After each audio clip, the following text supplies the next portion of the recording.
as you said, we need to question the spiritual beliefs, but as every religion has different spiritual beliefs. As I belong to Sikhism, so in my culture, it's totally banned that we should not eat flesh or eggs or anything like this, right? But in Muslim religion, so they prefer eating meat, especially on Eid and all these specific occasions. So we're questioning the spiritual belief. That means we're specifically questioning the philosophers who made those beliefs. As you said, it's the culture and tradition and the belief of one person.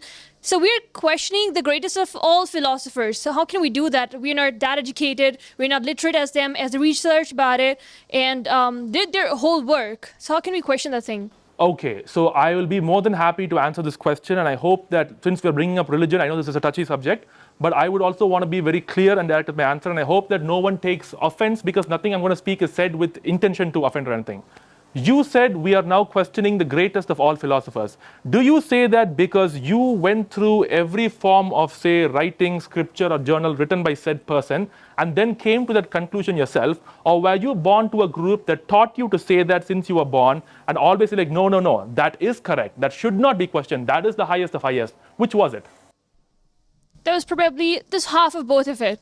Because I read the scriptures as well, and I was also taught by my parents. Okay, shouldn't the second be wrong by itself default? Because we should never, like for example, just because I come from somewhere, just because I'm born somewhere, and I come from a group of a particular scholar or whatever, doesn't mean now that person becomes right. We have to read what they say and then go through it. So I would say, if you're saying you've read through that part, then okay, that's different. But let's say I want to make sure that we always omit just because we know if I'm, like for example, I was born to a Hindu family, and my family will always tell me, we are right, we are right, we are right. And probably if they had a debate with your culture, they'll be like, no, ours is better, yours is... That'll obviously happen. Yes. So I'm saying, the second part you said, do you agree in saying that should never exist? Because that will always create bias, right? Okay. Now you said you've read that. Now what about that do you feel, but do you not agree that if things go unquestioned, there is a chance that injustice could exist and then it also goes unquestioned? Or do you say that because something was told by someone how many ever thousands of years ago and it's mentioned in scripture, it definitely has to be correct? Like, what is your stance on that like? So what I think is, as we read in philosophy, there's no right, there's no wrong. So for what's right for me might be wrong for the other person. What's wrong for the other person might be right for me. So what's the exact solution for this then? Okay. You're now talking about objective truth and objective morality. Objective truth and morality do not exist in this universe because, as you told, based on different human perception, we all perceive this world differently, and what may be wrong for you may not be wrong for me. But then again, right now, we are all living together in community in a society. And in human society, we have rules and we have laws. And these laws, which is why if you notice, and I am fully in support of this, laws and government should be completely separated from religion. For example, if you go to the West, earlier the church was in control of the law in Europe. Now they've completely separated the church from the government, be it in the US or Europe, and even in our country, as a democratic, republic, secular country, the law is not based on religion. It is based on what we humans get together and then try to debate and argue and find out what is moral or immoral, right? Now, when we initially had laws or people in earlier times, we had a lot of evils that did happen in our community, such as be it something like not giving women equal rights, be it something like, something like untouchability, be it something like sati. These were all cultural things which then had to slowly be weaned out and then banned. Similarly, like how it's possible for someone to say, my ancestors used to take part in untouchability, and it's written in the books that I believe that it should happen. Therefore, it becomes okay. But we will still say, no, we are living in a society right now together, and therefore we have to question this. Similarly, I want to question the fact that all religions across the board justify exploiting animals for whatever reason, right? And I'm saying that should be questioned. What was your exact question again? Like you were asking, like how do we come to a solution?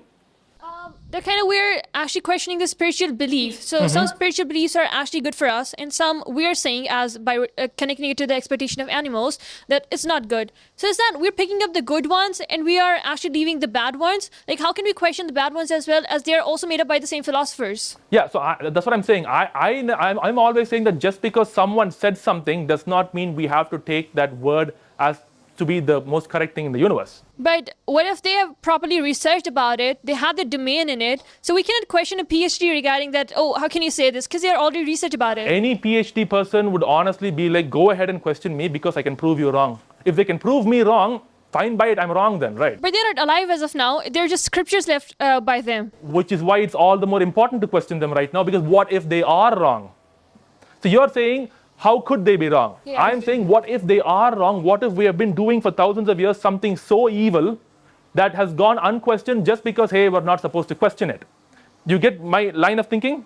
I'm getting that, but that means the puja we do, the spiritual readings we do, it's all questionable then. Yes. Everything is questionable. Everything should be questionable. Absolutely. That's what I'm saying. We should, because when we choose to do something, like I said to you again, if I am choosing to be closing my eyes for everything and drive on the road, I might hit a bunch of people.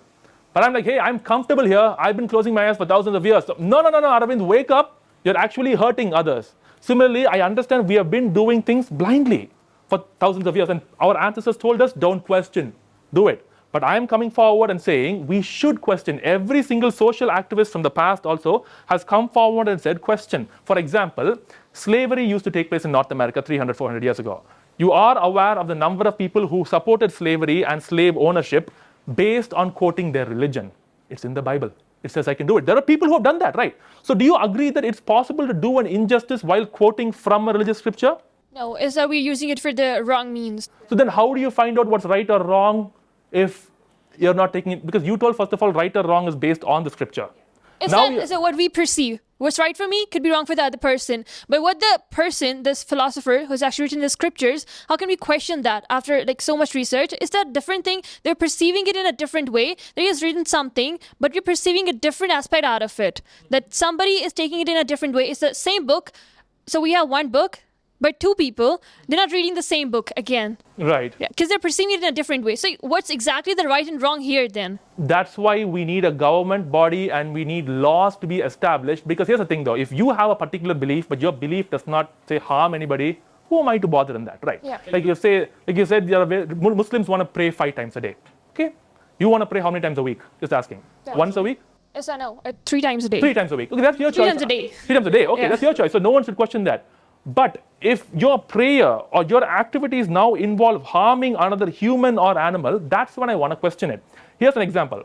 If you can take religion, have you heard of people from South America called the Mayans? No. M-A-Y-A-N. They're people who lived there around 100,000 years ago, something like that. 100 or 1,000 years ago. Now, they used to do human sacrifice. Okay, that was a part of their religion, their culture. Let's say we had now a magical time machine and a bunch of Mayans from back then decided to come and join our Indian country and said, look, I want to be a part of this Indian country, but my religion tells me I have to chop off humans' head once a year. And this is secular, respect my rights. No. Even though it is your religion, even though it is your belief, you don't kill another human in this society. Even if it's your belief, we will still stop you based on laws. Similarly, we need laws coming forward and saying that it could be your belief, but your belief ends where the rights of others begin. And I'm saying animals also deserve rights and consideration. So you are free to do what you want as long as you don't exploit or harm a human or an animal. Got it. That's my statement. Do you think it's a fair statement to make or unfair? Like, No, I got my answer now. you got your answer? Yeah. Okay, well, what was the answer? That's something is right for me, but it's not right for the society as whole. And in society, the point I'm trying to make is that we have to look at the victim's perspective. Yeah, Okay. true. And in this case, the victim is the chicken, the cow, or the pig, or whatever animal. Yeah. And from their perspective, no matter, we might say that God gave me the right to kill you, and I believe it's okay to kill me. But if that pig or chicken could talk, they would look at us and say, like, you know what? You say God gave you the right to kill me, but in my eyes, you are the devil. And you are the most, if we all could form a religion on our own, you would be the devil, the human being. And God never told me that he put me here on earth to be eaten by you, because I feel pain. When I see you, I feel fear. I want to run away from you. And I care and love for my babies just like how you care and love for your baby. So how is it fair? Like, we are forcing our beliefs on animals. That's my point. Got it. Yeah. Thank you so much. Thank you.